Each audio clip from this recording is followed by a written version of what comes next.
Hello, and thank you so much for joining me again on Viking TV. Last week, I was explaining who I am to those people who don't know me, because you don't live in Britain, probably. If you live in the USA or Europe, you might not know me. So I'm Anne Diamond, but I spent all last week explaining that, didn't I? If you didn't come under the influence of British breakfast or morning television, you can be forgiven for not knowing who I am.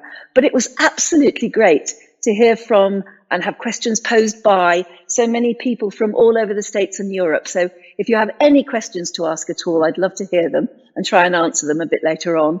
So keep them coming in. Well, anyway, look at us all. We're still here, aren't we? I don't know what sort of a week you've had. I hope it's a good one.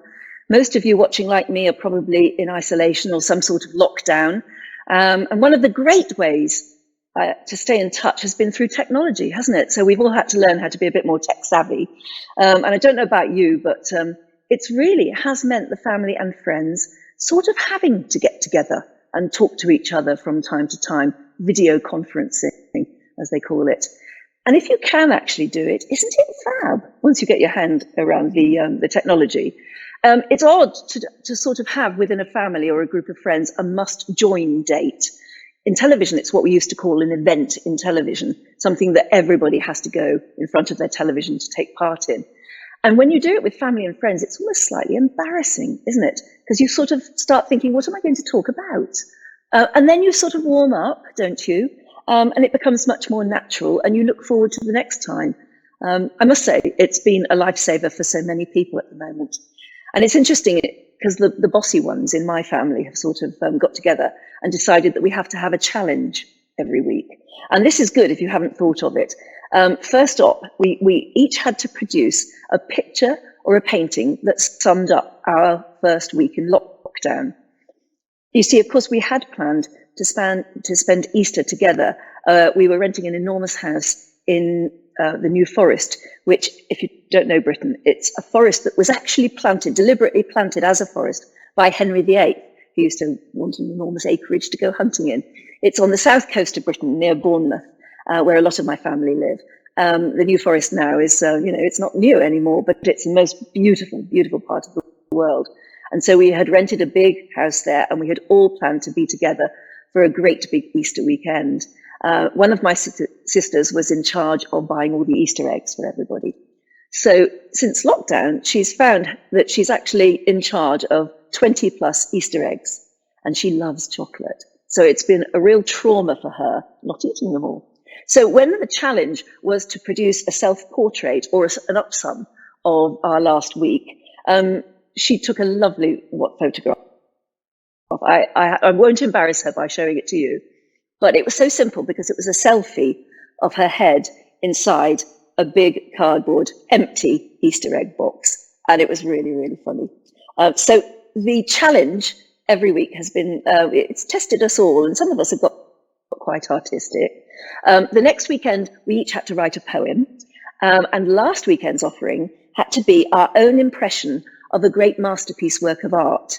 And I must say, it brought out an artistic gene in our family, of which we're very proud. I don't know how you would do. I mean, I imitated a Picasso, which, whilst not beautiful, was never going to be, I suppose, imitating a Picasso. But it was pretty extraordinary. And then there were some other fabulous offerings. This was my son and his girlfriend imitating American Gothic. I don't know if we can see that one. I don't know if you can see it at the moment. And then my sister and brother-in-law did the very famous one of the lovers, of course. All they had to do is put pillowcases over their heads. And hey presto, I think they won. I think that was probably the best one. Anyway, all I can say is I thoroughly recommend it. Have a go at it yourself. And this weekend, we're doing a Trivial Pursuit type quiz, and I'm hosting the music and space round. So I'm busy making up questions. Now look, there's the Picasso. And you'll see the other masterpieces that we imitated. So as I said, this weekend we're doing a Trivial Pursuit type quiz. I'm hosting the music and space round because those are two of my absolute favorites, music and outer space. So I'm busy making up questions at the moment. Now, last week I did mention to you that I could almost tell the story of my career through the dresses and outfits that I've saved. So first up, let me show you the enormous coat that I wore at the Berlin Wall on the weekend the wall came down. I told you the story of how I had to convince my bosses that we actually all felt, all as journalists who'd ever been to Berlin, knew that the minute they opened Checkpoint Charlie, after Ronald Reagan had said, "Tear down that wall, Mr. Gorbachev," the minute they opened Checkpoint Charlie to a few people, they would just have to keep the gates open. And we knew from that moment the wall was going to fall. And I'd convinced my boss that I wanted to present my Sunday morning program from Berlin, because predicting that it would come down that very weekend. And they were right. But my boss, who was an Australian, and he was absolutely convinced that being in charge of breakfast television, we had to present a sunny, warm image on television. And he said, look, I've seen how grey and dismal Berlin is at this time of year, and I've seen how dismal and grey and terrible the whole image of the Berlin Wall is. I don't want you to be dismal and grey. I don't want you wearing a black Armani suit. I want you wearing something really bright and special that will make you shine with all the grey behind you. So he said, all right, open check, go shopping in some of those wonderful posh shops in the Unter den Linden in West Berlin. So I literally did that. I walked down this wonderful avenue of very posh shops in West Berlin, as opposed to the complete opposite on the other side of the wall. Anyway, I walked into these wonderful shops and I ended up buying a £3,000 Escada coat and a white cashmere scarf. And he was absolutely right, because my coat was bright, bright red. And it did stand out from the grey behind me. Have a look at this little clip. It's on YouTube. You can watch the longer clip, but I've got a little clip to prove that actually my boss was dead right. Hello and welcome to Anne Diamond on Sunday, live from the Berlin Wall. It's rather quiet here at the moment, but this spot where I'm standing, where the wall stands in front of the Brandenburg Gate in Berlin, has been the scene of tumultuous celebration, almost frightening in its ferocity. And if you look behind me, you'll be able to see great gaps in the Berlin Wall where souvenir hunters have been taking chunks of the wall home.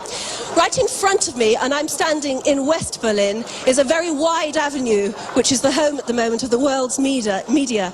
Behind me, you can see a continuation of that road into East Berlin. That's the Unter den Linden, and you can see all the East German border guards there looking a bit suspicious. So you can very plainly see as well how the wall has cut a swathe across between West and East Berlin. In fact, that's really this strange situation Berlin found itself in at the end of the war. If you look at a map, you'll see that Berlin is an island in the middle of communist East Germany.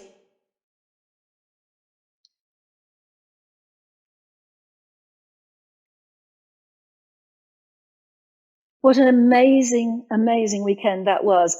But, you know, it's funny because I was standing on this enormous plinth that they had built for me so I could stand up against with the wall behind me. But every other network in the world was alongside me. I remember there was a big American network next to me. I think they were ABC. They were broadcasting live, same as I was. And I was wearing an earpiece so that I could hear my director back in London, a bit like I'm wearing an earpiece now. And I was listening in for my director to give me instructions, to tell me who to interview next, to tell me what to say next, when we were going to a commercial break, when we were coming out of a commercial break. And I realized in the end, because I was getting a bit confused, that the voice in my ear was American. And then he told me he was counting me into videotape number 78. And I thought, there's no way we have 78 videotape machines. So I realized that what I was doing was I was actually listening in on the instructions coming from the ABC people next door. So in other words, I wasn't getting any feedback from my own studio at all. I was getting everything from, well, presumably New York. And so there I was standing in my big red coat and totally confused as to what to do next. So I just kept talking. I mean, here's the coat. Isn't it fab? I mean, nowadays, I've tried it on so many times, you can't go out in a coat with shoulder pads this size. I mean, they're just gigantic. But it was an absolute, oh, I loved it. I loved it at the time. So I went racing down at the end of the program, down to what we call the scanner, which is the big mobile van that has the satellite dish on the top and everything. And that's where immediately I went in. One of the technicians said, Bruce is on the phone. Now, Bruce was my boss. And so I went straight to the phone because I'd had no idea how my program had gone since I hadn't been able to get any feedback through my earpiece.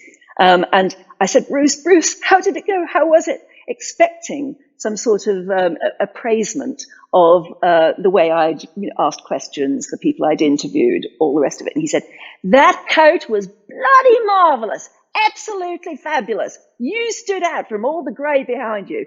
Brilliant move. He said, how much did that cost me? I told him, and he said, well, it was worth it. It was worth it. And it's funny, while he wasn't listening to the journalism of it, he wanted the image. And that coat, whilst it's a bit big and hideous now, and it really is enormous, it gave him the image he wanted, which was lovely. Like I said to you last week, I have kept everything from those days. I have boxes and boxes and boxes of other clothes. And so let me just show you, because it's like walking into an 80s wardrobe here. So if you like, I could say from the Berlin Wall to the Albert Hall. And this is a dress that I've always absolutely loved. Let me show you. I was invited to, I'll leave that one to later. I was invited to present Miss World. Now, that's an odd job in a way for a journalist to do, but I was becoming very famous. And so I was offered the job of presenting Miss World from London's Royal Albert Hall. And Miss World in those days, it was on all of the major networks throughout the world. So I knew that I was reaching an audience of, 88 million, I think I was told. So I knew I had to have a really super dress. And so I went to Bruce Oldfield, who was one of Princess Diana's favorite designers at the time. And he designed me this. I said, I want something that's just gorgeous. Well, he knows how to do that. And very glittery, because I was under lights in the Royal Albert Hall. And I, like a bride before a wedding, I lost weight every week. So every time I went in for a fitting, the seamstresses were going, oh, she's lost weight again. And I got smaller and smaller. In fact, it's funny, because I wanted to show you this dress on a mannequin dummy that I've got upstairs. And the mannequin is too fat to wear it. This is a very, very small dress. But I said to Bruce Oldfield, I'm going to be interviewing all these Miss World contestants, who, as you know, are all about 6'2", and in their stiletto heels. And so my back is going to be towards the audience. Can you do something interesting with the back? So I don't know if you can see, but he did me a big diamond-shaped cutout. Obviously, with the name Diamond, we went for a big diamond-shaped cutout in the back. But it's a spectacular dress, and I'm very, very proud of it. So there you are. Miss World was quite an experience, as I've told you before, I think, but there you go. Another dress I've found, which is just so astonishingly 80s, I had to show you, was when I was invited to present a band at a live performance, a royal variety performance in front of the Queen. And the idea was to introduce a brand new band to the world on stage and to the Queen. This band was unknown, except they'd come out of Oslo, and I don't know them, and they were called Aha, and nobody had heard of them until this night. And so I said to, well, again, I went to one of Princess Di's big designers, Caroline Walker, and I said, I need to stand out. It's going to be a big dark theatre and all the rest of it. Can you do me something stand out? And she said, oh, I've got just the right thing for you. And she designed me this. And like I said, this is so lavishly 80s. I barely know where to put myself. But it's gorgeous, isn't it? The sad thing is, I've never worn it again because, I mean, where else would you wear it? But isn't it fab? So there you are, just a little glimpse into the diamond wardrobe. Like I say, I have kept everything. And that's fabulous, really, because if I want a little trip down memory lane, that's what I do. I rifle through all my clothes. They do need a lot of looking after, though. There are many, many more besides those. So I was telling you also last week about my hairdresser, Richard Dalton, who was Princess Diana's hairdresser, and how she and I would exchange little messages through him, and how she would watch my program every day whilst he was doing her hair. I found a lovely photo of Richard with Diana, because I wasn't able to show you last week. Richard with Diana on one of her many trips abroad, because he went all over the world with her. And he and I were very close. He lives in Los Angeles now, And he still has, as you can imagine, a very VIP client list. So there you are, a little look at some of the dresses I've had over the time. And it's lovely to keep those memories and keep those dresses. So what do you wear, though, for instance, if you're interviewing the Prime Minister? Well, actually, I can't remember what I was wearing, but my job was to ask her about her outfits and what she thought of fashion generally. So have a look at this little clip, because it's very interesting. It was just before she was hosting a big party for fashion designers at Number 10, because she had recognized that actually it was a big industry, fashion at the time. And of course, Princess Diana, our greatest world ambassador for fashion. So she decided to immerse herself in fashion talk. And they said, would I like to go to Number 10 to interview her about fashion? And this is just a tiny little clip. Again, you can see most of it on YouTube, of me interviewing Margaret Thatcher about fashion. Right, on down to an item which Julie will be fascinated by, I'm sure, because British fashion has finally come of age. More foreign press and fashion buyers than ever before have flocked to see what our designers put on the catwalk for London Fashion Week. And on Saturday, Mrs Thatcher held a party at Downing Street for all the leading fashion stars. But before that event, she told Annie here how she chooses her clothes and how she felt about meeting our designers. Prime Minister, I've spoken to a great many of the designers who are getting ready for London Fashion Week. They're thrilled to bits that they're being invited to Number 10. Why have you decided to do this, flying the flag for British fashion? Well, I really thought it was time that government ought to show their tremendous appreciation of everything the fashion industry does. You know, it employs 300,000 people, it does about 1 billion exports, and I have felt for quite a long time that we don't give them enough government moral support for the tremendous work they're doing.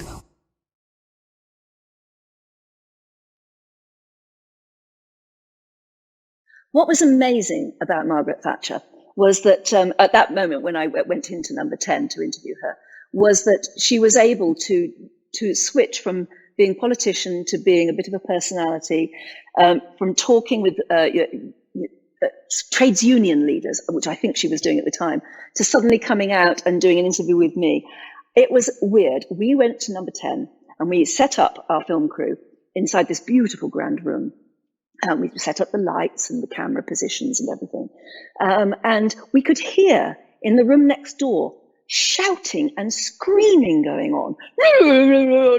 Lots of men's voices, very angry, and a very strident woman's voice, no doubt about it. And we were waiting for Mrs. Thatcher to come in. We were just waiting.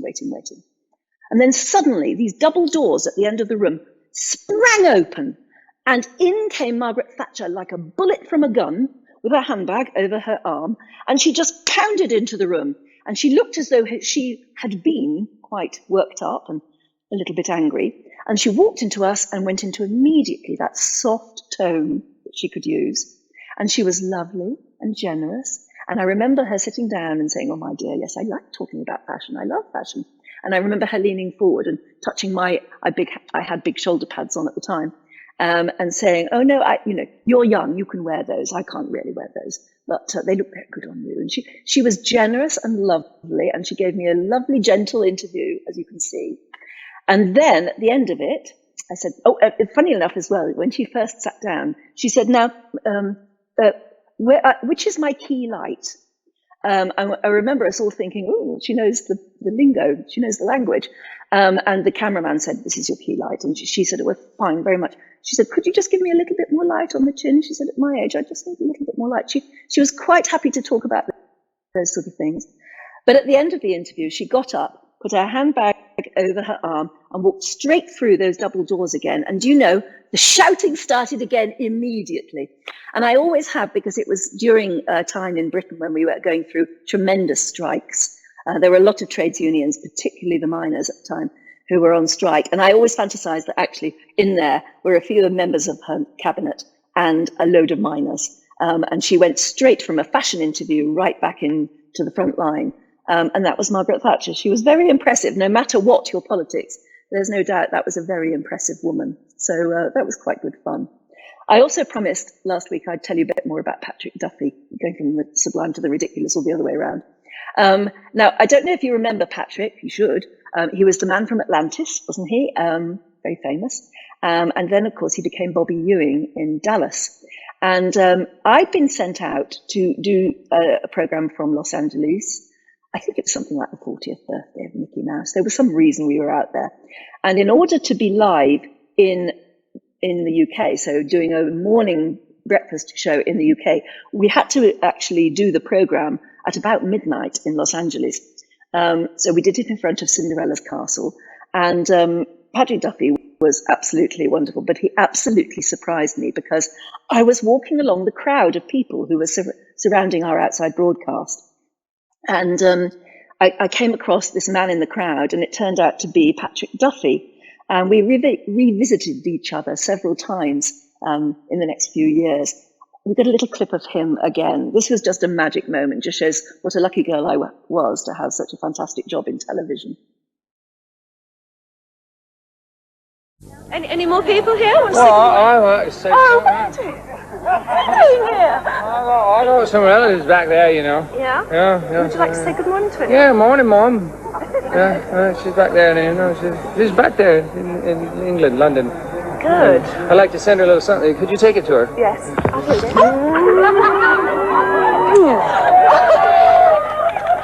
Make sure she gets that, won't you? Yes, I will. You wouldn't like to just repeat it, would you? Well, there is Christmas. Patrick Duffy, you have compromised a lady's honour. Explain yourself. The cheek of the woman. She asked for another one. There was just something that she was standing there and you just went like this. Freeze frame. And there was nothing left to do.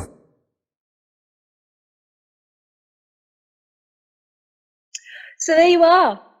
Wasn't that lucky? Whilst a job in TV journalism is mostly serious and very important, and my goodness, don't we know that now? For me, it was also exciting and fun, and I have boxes and boxes and boxes of clothes upstairs to remind me if I ever need reminding. It's lovely to talk to you, and I've got loads of questions, even hanging over from last time, so let me address a few. Here's a lovely one from Erica from San Diego. This was last week. Hi there, Erica. I hope you're watching today. She said, I'd love to hear who was your favourite person to interview and which living person today you'd like to interview, if you could, and why. Favourite person to interview? Patrick Duffy was a big favourite. I did have quite a few, like those glamorous Hollywood-type favourites. But I don't know. I suppose you always start off by saying the Margaret Thatchers and Nelson Mandelas, people like that, because they're such an honour to interview. But there are also people who just, you get bowled over. You have to pinch yourself and think, am I really here? Am I really doing that? And as I mentioned last week, Betty Davis, people, Hollywood big stars like that. Who would I most like to interview? I think I answered that one last week as well from somebody else. The Queen at the moment. Wouldn't you? I mean, isn't there so much you'd love to know? But frankly, I don't know, Prince Charles and Camilla would make a very good interview at the moment. They've seen so much, they've got such history, there's so much to tell, but would they? Could you wheedle it out of them? Doubt it. John P. from Omaha says, have you ever had any really embarrassing experiences whilst being live on camera? Yes, I have. I've worn some pretty dreadful clothes at times, and that's been mentioned, but embarrassing experiences. There used to be a hand puppet in Britain. I don't know if he ever made it to America. Can't imagine they would ever have allowed him, called Emu. You know the spitting image type puppets, and of course, who was the green frog? Kermit and Miss Piggy. Miss Piggy used to come on, and she used to deliberately embarrass the male interviewers. But Emu was an emu, like that. That was an emu, and he would attack you. You always wore trousers, for instance, if you were going to interview Emu. He would literally attack you live on air to the point of almost pulling your clothes off. And I mean, he was horrendously embarrassing. But there have been plenty. Most embarrassing things are when you don't know your stuff and you're asking people questions you don't think. The most embarrassing thing about being a journalist on television is if you feel you're a fish out of water. You haven't done your research well enough. I think that's probably the worst. Another one is, hello, Anne, I'm a good one. What time did you sleep when you were presenting Good Morning Britain? That's from Lena in Brazil. Oh, hello, Lena. I hope you're still watching today. That was from last week. But now sleep became the most overriding factor. When I think, I'm sure it's the same in the States. If you ask anyone doing a morning television program, sleep is your biggest worry. You have to be up and in the office probably by about 3:30. You have to, because you have to do so much homework on what's been happening overnight and who your guests are and what are the right questions and answers for them. So you have to be up early, but you also have to be on top of things. And I always said that breakfast television was just such a wonderful job because you were invited to everything and you couldn't go to any of it.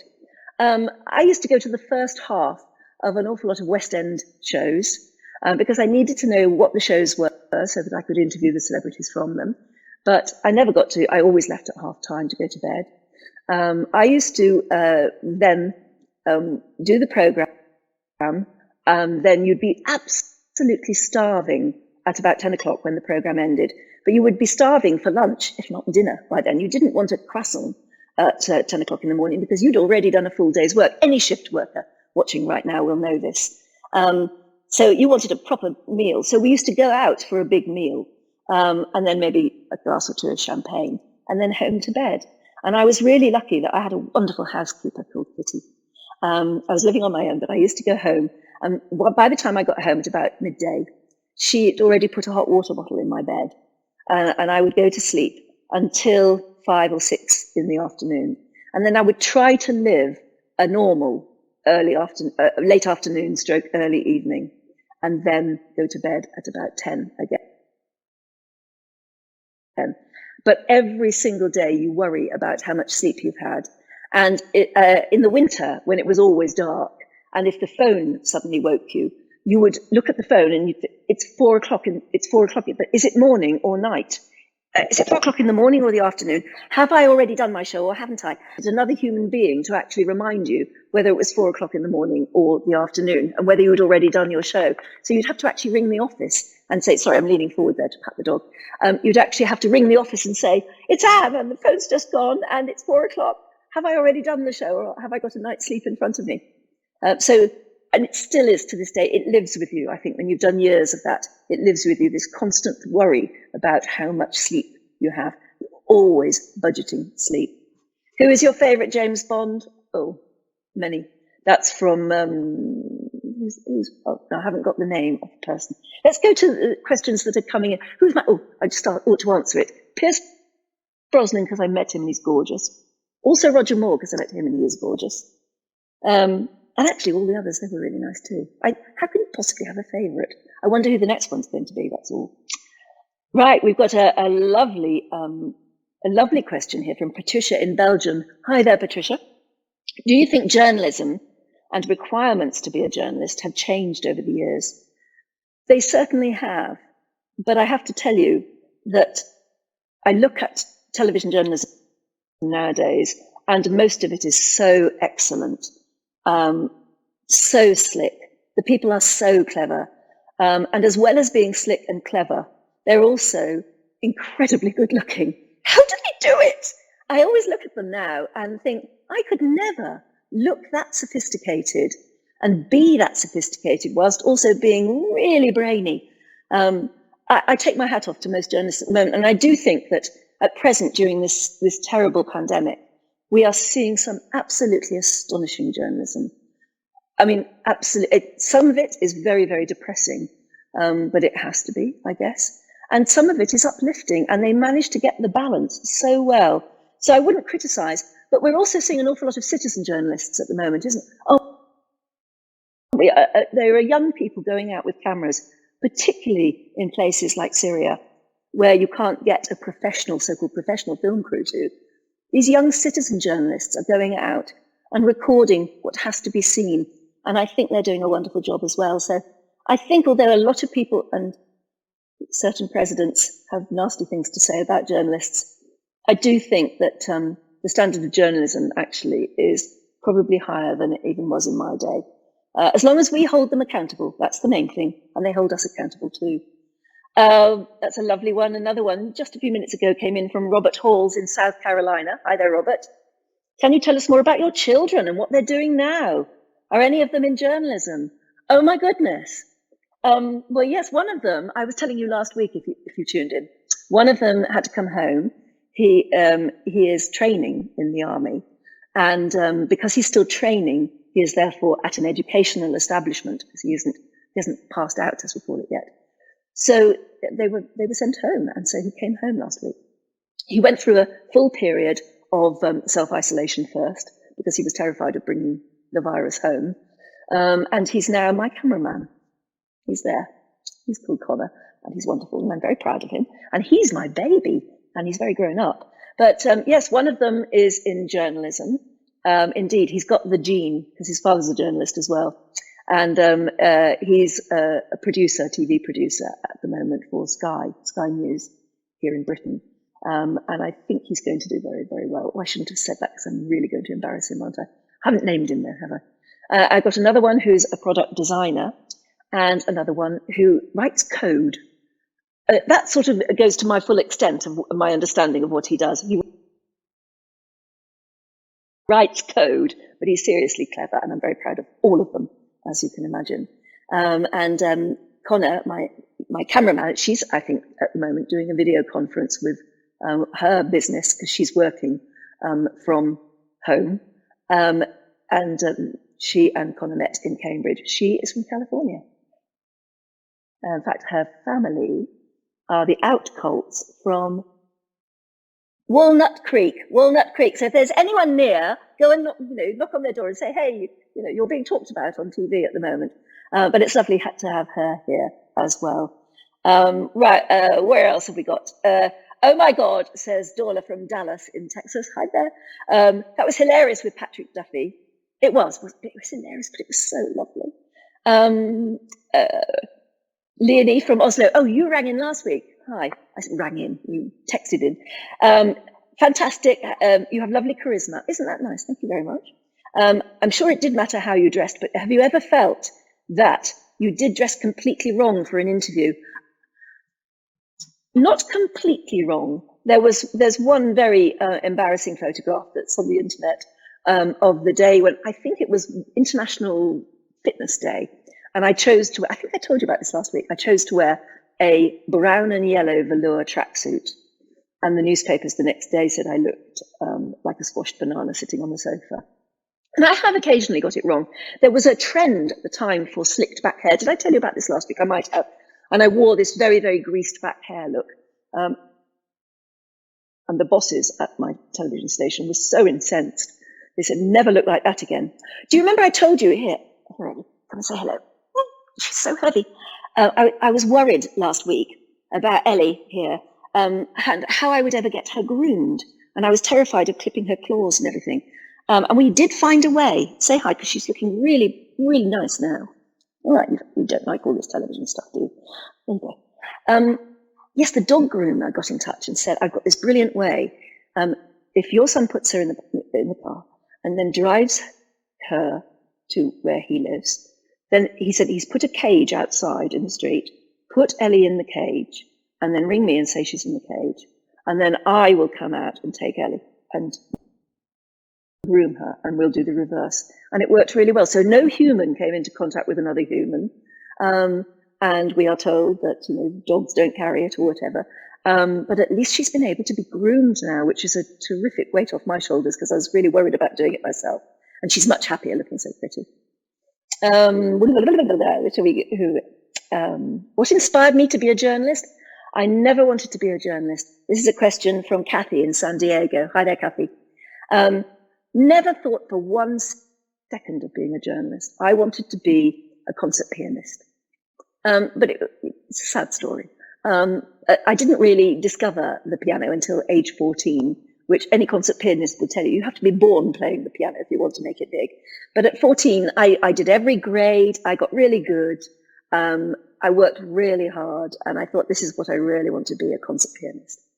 And it wasn't until I started doing interviews for music colleges here in Britain that it was made very plain to me that whilst you can play the exam pieces, whilst you can do your scales, whilst you've done the curriculum and you've worked really hard, you have to have started when you were 2, because look at the people who you're up against.